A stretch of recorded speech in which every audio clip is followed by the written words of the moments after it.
Olá, vamos falar sobre processo seletivo. Tá? Muito comum não entendermos onde paramos em um processo seletivo, até porque existem várias etapas e aí a gente acaba se perguntando onde é que paramos, né? E aí eu consigo dividir isso em três etapas. Tá? A primeira etapa que a gente chama de etapa zero. Etapa zero é aquela que você não consegue enviar currículo, você não consegue achar a vaga que consiga entrar dentro do seu perfil. Então você não tem para quem enviar o seu currículo. Essa é a etapa zero. Depois da etapa zero é a etapa 1, é aquela que você consegue enviar seu currículo, você manda constantemente seu currículo, porém não está sendo chamado para participar do processo seletivo, mas você está tendo a oportunidade de enviar o seu currículo para as empresas. A etapa 2, tá, é aquela que você envia seu currículo, você é chamado para o processo seletivo, mas você não passa. Então, quando a gente não fica em um processo, temos essas três etapas. A primeira, que geralmente é onde para-se 90%, é a etapa 1. A gente envia o currículo, mas não é chamado para o processo seletivo. A mais preocupante é a etapa 0.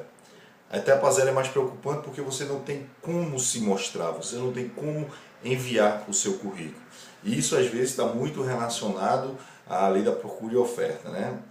Tem vaga no mercado, se certamente você não está conseguindo enviar o seu currículo, talvez não tenha vaga no mercado. Ou o seu ciclo de amizade ou o seu ciclo de convívio não esteja favorecendo a conseguir enviar o seu currículo antes de se mostrar um pouco para a empresa. Então, é de suma importância para você entender qual é a etapa que você para. É na etapa 0, não consigo enviar currículo, não vejo oportunidades. É na etapa 1, ou seja, eu mando o currículo, mas não sou chamado. Ou é na etapa 2, eu mando o currículo, sou chamado, mas não passo no processo seletivo. Então, esse é o primeiro passo para a gente entender como é que onde é que temos oportunidades aí de melhoria, tá? É entender qual é a fase, qual é a etapa que estamos parando. Em cada etapa dessa existe uma estratégia diferenciada para a gente poder virar o jogo, tá? Hoje eu quero falar um pouco da etapa 1. A etapa 1 é aquela que a gente manda o currículo, tá? E não é chamado para lá no currículo. Por ser mais utilizado por muitas das pessoas, até dos meus seguidores, param nessa etapa, eu resolvi fazer esse vídeo para a gente conversar um pouco sobre isso. Então, quando a gente fala que eu estou mandando o meu currículo e não estou sendo chamado, eu me lembro um pouco de um caso muito engraçado que aconteceu comigo.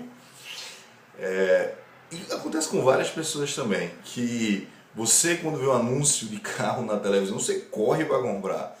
Só que quando você chega lá na concessionária, aquele carro que te anunciaram tem, você pode até comprar ele, mas ele vai ser sem ar-condicionado, vai ser sem kit trem, vai ser sem, se duvidar até sem pneu, vão querer te vender. E aí quando você vai começando a completar isso, o carro vai lá para cima e você acaba comprando porque você caiu na isca. E isso que é interessante eu passar para vocês. Essa é uma estratégia muito comum e é utilizada há anos. As concessionárias fazem isso muito bem. Isca, criam uma isca na televisão, gera atratividade, não é? O cliente fica em casa, pô, eu quero esse carro, só é 30 mil, quando chega lá dá 38, 39 mil e até esquece as possibilidades de ter outro carro melhor e mais barato. Isso é uma estratégia de marketing, uma estratégia que dá certo.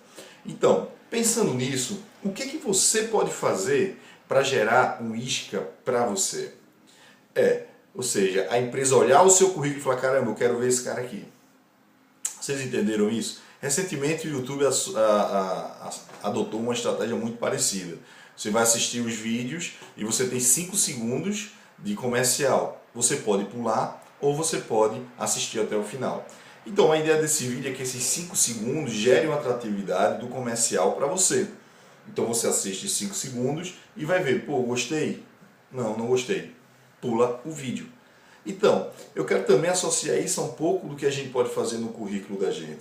Então, se você tem alguma coisa que se destaca no currículo, coloca isso em evidência. Coloca no corpo do e-mail, sou formado pela faculdade tal, trabalho ou já trabalhei na empresa tal, desde que isso seja uma isca, desde que isso seja atrativo para você conseguir aí ser chamado. É muito comum também a gente padronizar o currículo da gente, né? Colocar tudo na mesma fonte, no mesmo modelo.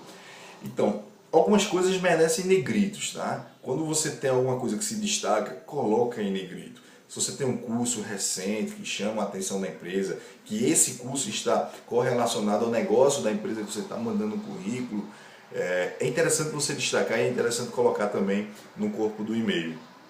Então, se você gera essa atratividade, se você gera esse isca, muito provavelmente você vai sair da etapa 1 e passar para a etapa 2, tá? Que é ser chamado efetivamente para participar do processo seletivo.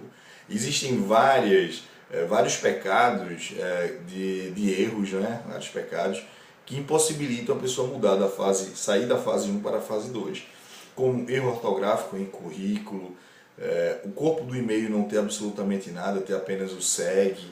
Então isso são coisas que não geram atratividade dentro do processo seletivo. Então se você quer ser chamado, se você quer um destaque em especial, você precisa destacar os seus pontos positivos dentro do seu currículo ou dentro do seu e-mail, enviando lá para o RH.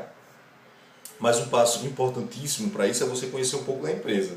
Como é que você vai gerar um destaque no seu currículo de algum curso se você não conhece qual é o negócio da empresa? Quais são os desafios que essa empresa vem enfrentando ao longo do tempo? Então, busque entender a empresa, gere esse isca e eu tenho certeza que você muda aí da fase 1 para a fase 2, né? E aí na fase 2 a gente tenta ajudar fazendo outro vídeo, mostrando como é que a gente pode fazer também para ser um destaque na fase 2. Espero ter gostado. Até mais.